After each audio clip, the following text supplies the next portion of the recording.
بسم اللہ الرحمن الرحیم۔ شروع اللہ کا نام لے کر جو بڑا مہربان نہایت رحم والا ہے۔ یہ قربانی جو حج کے موقع پر کی جاتی ہے یہ حج کا شکرانہ ہوتی ہے۔ ہم 10 کو یہاں جو قربانی کرتے ہیں یہ قربانی اضحیہ کہلاتی ہے، اس قربانی کو ہدی کہتے ہیں۔ اللہ کے محبوب علیہ السلام 63 اونٹ قربانی کے لیے اپنے ساتھ لے کر آئے تھے۔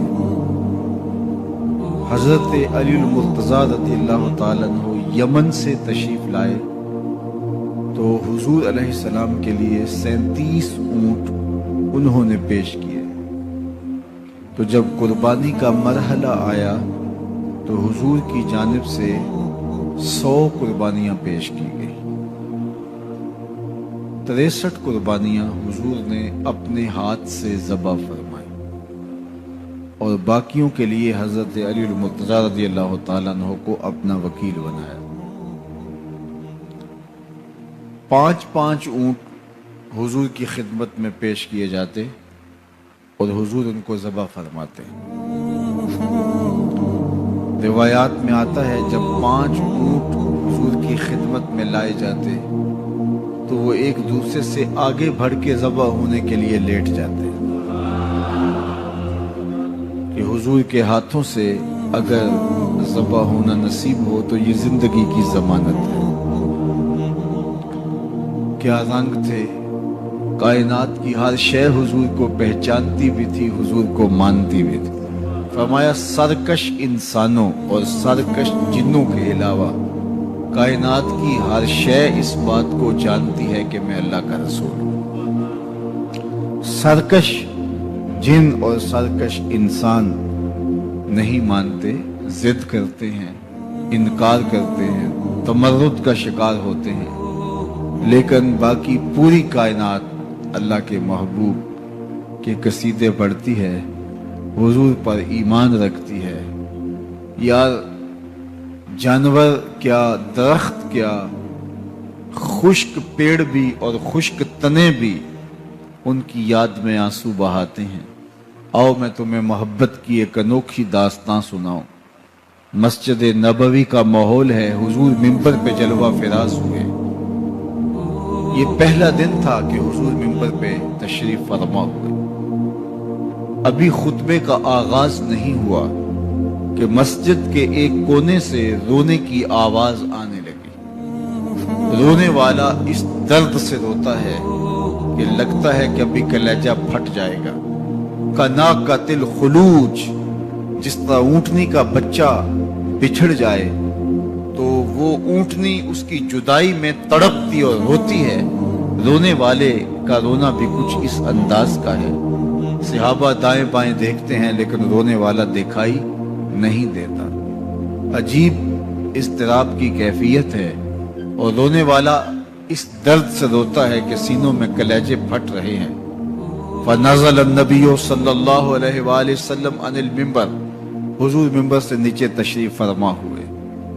مسجد نبوی کے ایک کونے میں حضور تشریف لے گئے۔ کھجور کا خشک تنا پڑا ہوا تھا، یہ رونے کی آواز اس تنے سے آ رہی تھی۔ حضور جب واز کرتے تو اس وقت منبر نہیں تھا، یہ تنا نصب تھا اور حضور اس کے ساتھ ٹیک لگا کے واز کرتے تھے۔ آج منبر آیا تو لوگوں نے اس کو اٹھا کر کے ایک سمت رکھ دیا۔ وہ حضور کی جدائی کا صدمہ گوارا نہ کر پایا اور وہ سسکیاں لے لے کے رونے لگا۔ اس کے رونے سے مسجد نبوی گونج اٹھی اور صحابہ اس منظر کو اپنی آنکھوں سے دیکھ رہے ہیں کہ آقا کریم علیہ السلام منبر سے اتر کے اس تنے کے پاس تشریف لے گئے اور اپنا دست شفقت اس تنے پہ پھیرتے رہے۔ بچھڑا ہوا بچہ ماں کی گود میں آ جائے تو اس کی گگھی بن جاتی ہے، وہ ہچکیاں لینے لگ جاتا ہے، تو یہ حالت اس تنے کی ہوئی۔ آقا کریم نے اسے اپنی باہوں میں لے لیا، پھر اس پر دستے شفقت پھیرتے رہے، اس کی سسکیاں تھمتی رہی، اس کی ہچکیاں بتدریج کم ہوتی رہیں، پھر وہ خاموش ہو گیا۔ صحابہ یہ منظر کھلی آنکھوں سے دیکھ رہے تھے۔ خیر آقا کریم وہاں سے دوبارہ آ کے ممبر پہ جلوہ فرما ہوئے تو صحابہ کی آنکھوں میں سوال تھا کہ یہ کیا ماجرا ہوا؟ ایک خشک تنا زاروں کے تار روئے، آج تک تو ایسا ہوا نہیں کبھی۔ تو آقا کریم علیہ السلام نے صحابہ کی نگاہوں کی پیاس کو سمجھا اور ان کی تشنگی کو محسوس کرتے ہوئے انہیں جواب دیا، میں لو لم افعل ہاکازا لہن الی یوم القیامہ۔ فرمایا صحابہ سن لو، میں اپنے عاشق زار کو ممبر سے اتر کے یوں تسلی نہ دیتا تو یہ قیامت تک روتا ہی رہتا، اس کی چیخیں نہ تھمتی، اس کی ہچکیاں ختم نہ ہوتی، اس کی سسکیاں نہ رکتی اگر میں ممبر سے اتر کر کے اپنے اس عاشق زار کو تسلی نہ دیتا۔ یار پتھروں کے کلیجے بھی حضور کے لیے دھڑکتے ہیں۔ فرمایا احد جبل یحبنا ونحبہ، احد ایک پہاڑ ہے جو ہم سے پیار کرتا ہے، ہم اس سے پیار کرتے ہیں۔ تو پہاڑوں کے کلیجے بھی حضور سے محبت کرتے ہیں۔ تو کائنات میں سرکش انسانوں اور سرکش جنوں کے علاوہ کائنات کی ہر شے جانتی ہے کہ حضور علیہ السلام اللہ کے سچے رسول ہیں۔ تو وہ اونٹ آگے بڑھ بڑھ کے قربان ہونے کے لیے آگے بڑھ بڑھ کے پیش ہوتے ہیں۔ خیر حضور نے 63 اونٹ خود اپنے ہاتھ سے ذبح کیے اور بقیہ کے لیے حضرت علی المرتضیٰ کو چھری عطا فرمائی۔ جب قربانی ہو چکی تو فرمایا کہ ہر اونٹ سے کچھ حصہ کاٹ کے اس کو پکاؤ تاکہ ہم گوشت اور شوربہ پئیں۔ اور پھر آقا کریم علیہ السلام نے صحابہ کو فرمایا کہ اس کا گوشت تم کھا لو، ذخیرہ بھی کر سکتے ہو۔ صحابہ فرماتے ہیں کہ ہم نے گوشت کھایا اور راستے میں بھی استعمال کرتے رہے، حتیٰ کہ جب ہم سفر سے واپس ہوئے، حج مکمل ہوا، 10 دن حضور یہاں ٹھہرے تھے مکہ المکرمہ میں۔ اس کے بعد حضور نے مدینہ المنورہ کی جانب مراجعت فرمائی تھی۔ تو کہا جب ہم مدینہ المنورہ کی طرف عازم سفر ہوئے تو راستے کے اندر بھی یہ گوشت کھاتے رہے۔ تو حضور علیہ السلام نے اس گوشت کے کھانے کا حکم بھی دیا اور لوگوں میں اس گوشت کو تقسیم بھی کیا۔ پھر اس کے بعد آقا کریم اپنے خیمہ نوری میں تشریف فرما ہوئے، اور یہ مسجد خیف کے قریب حضور کا خیمہ تھا۔ تو وہاں حضور نے پہنچ کر حلاق کو بلایا کہ میرا حلق کیا جائے، اس لیے کہ قربانی کے بعد جو کام حاجی نے کرنا ہوتا ہے وہ حلق کروانا ہوتا ہے۔ تو حضرت معمر بن عبداللہ رضی اللہ تعالی عنہ کو یہ سعادت نصیب ہوئی کہ انہوں نے حضور علیہ السلام کا حلق کیا۔ تو آقا کریم علیہ السلام نے حضرت معمر کے سامنے اپنا سر رکھتے ہوئے فرمایا کہ معمر تیرے ہاتھ میں اس طرح ہے اور میں اپنا سر تیرے قبضے میں دینے جا رہا ہوں۔ تو حضور نے مزاح فرمایا تو حضرت معمر نے عرض کی حضور یہ میرے لیے اعزاز کی بات ہے، آپ نے مجھے عزت بخشی۔ پھر دائیں جانب سے حضور کے سر انور سے انہوں نے بال اتارے، حلق کیا۔ تو آقا کریم نے حضرت ابو طلحہ انصاری رضی اللہ تعالی عنہ کو بلایا۔ یہ حضرت ام سلیم کے شوہر ہیں۔ فرمایا گیا کہ ام سلیم جیسی بیوی نہیں اور ابو طلحہ جیسا شوہر نہیں۔ اللہ اکبر۔ یہ حضرت انس بن مالک رضی اللہ تعالیٰ عنہ جو حضور کے خادم تھے، حضرت ام سلیم نے ہی ان کو بازو سے پکڑا تھا اور حضور کی خدمت میں 7 یا 8 سال کی عمر تھی ان کی، تو پیش کیا تھا حضور یہ گھر کے کام کاج کرے گا، یہ آپ کی نوکری کیا کرے گا۔ تو 10 سال حضرت انس بن مالک رضی اللہ تعالی عنہ نے حضور کے گھر کی نوکری کی ہے۔ تو ام سلیم نے حضرت ابو طلحہ سے شادی کی تھی۔ تو حضرت ابو طلحہ انصاری رضی اللہ تعالی عنہ کو حضور نے یہ اعزاز دیا کہ تم ان بالوں کو جو معمر بن عبداللہ نے کاٹے ہیں، حلق کیا ہے، صحابہ میں تقسیم کر دو۔ اور پھر صحابہ حضور کے بالوں کو لینے کے لیے دیوانہ وار آگے بڑھ رہے تھے اور حضور کے بال منہ مبارک تقسیم ہو رہے تھے. یار کہیں لڈو تقسیم ہو رہے ہوں، کہیں مٹھائی تقسیم ہو رہی ہو، کہیں کوئی اور دولت بانٹی جا رہی ہو. کتنا خوش نصیب طبقہ تھا کہ حضور کے منہ مبارک بانٹے جا رہے تھے، اور یہ لینے والے حضور کے مبارک بالوں کو لے رہے تھے. اور یہ دنیا و ما فیہا سے بہتر سرمایہ ہے حضور کے منہ مبارک، چونکہ حضور کا جزو بدن ہے. آقا کریم علیہ الصلوۃ والسلام کے مبارک بال حضور علیہ السلام کا جزو بدن ہے، اور حضور کے مبارک بال آج جہاں بھی موجود ہیں. یہ طے ہو کہ وہ بال حقیقت میں حضور کے ہی بال ہوں، حضور کے ہی منہ مبارک ہوں، کسی نے اپنی جانب سے جو ہے وہ نہ رکھے ہوئے ہوں، حضور کا جزو بدن ہو، حضور کے مبارک بال ہوں. تو آج بھی ان کا قد بڑھتا ہے اور آج بھی ان کی گروتھ ہوتی ہے، اس لیے کہ حضور زندہ ہیں تو حضور کے مبارک بال بھی زندہ. میں نے زندگی میں ایک مرتبہ ایسا دیکھا ہے کہ حضور کے مبارک بالوں کے سامنے میں نے درود پڑھا تو وہ جھومنے لگے.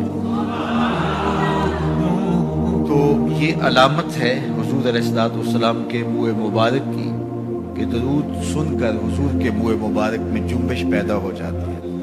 حضرت شاہ ولی اللہ محدث دہلوی علیہ رحمہ فرماتے ہیں کہ میرے والد شاہ عبد الرحیم محدث دہلوی کو حضور خواب میں دیدار عطا کیا، اور میرے والد کی آرزو تھی کہ حضور مجھے اپنے منہ مبارک عطا کرے. تو آقا کریم نے اپنی مبارک داڑھی پہ ہاتھ پھیرا اور 2 بال فرمایا کہ میرے والد گرامی کو عطا کر دیے. یہ خواب کا ماجرا ہے. تو کہا کہ جب میرے والد بیدار ہوئے تو کمرہ خوشبو سے مہکا ہوا تھا اور سرہانے تلے 2 بال موجود تھے. پھر ایک صندوق میں رکھ لیے اور ان کی وہ زیارت کروایا کرتے تھے. حضرت شاہ ولی اللہ فرماتے ہیں ان بالوں کی یہ تکریم تھی کہ جس صندوق میں وہ بال تھے، جب ہم اس صندوق کو لے کر کے دھوپ میں چلتے تھے تو بادل کا ٹکڑا سایہ کر دیا کرتا. اللہ اکبر.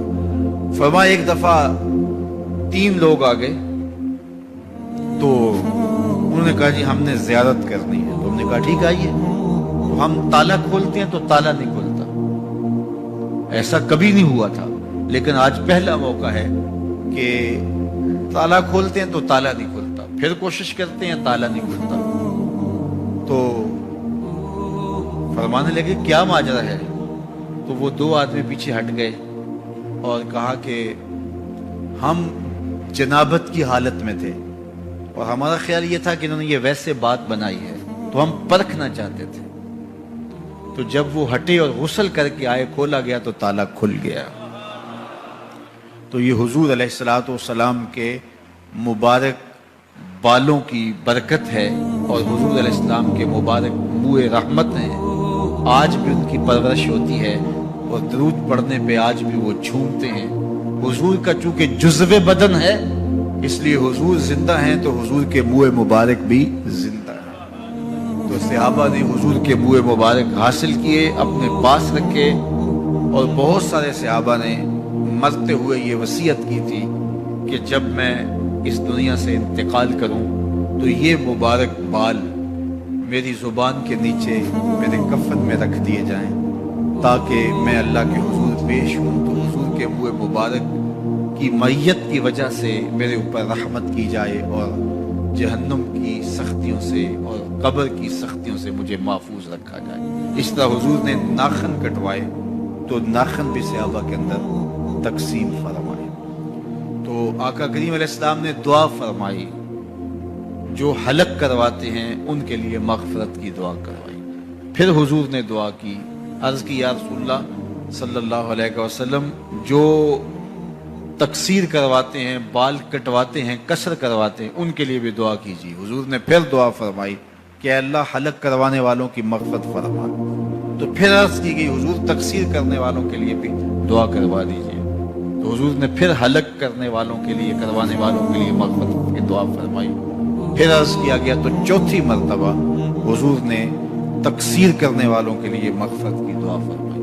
تو حضور کو زیادہ محبوب اور پسند یہ تھا کہ حلق کروایا جائے، تو حضور نے خود اس موقع پر حضرت معمر بن عبداللہ رضی اللہ تعالیٰ عنہ سے حلق کروایا۔ اس کے بعد اللہ کے محبوب علیہ السلام طواف زیارت کے لیے مکہ المکرمہ کو روانہ ہوئے۔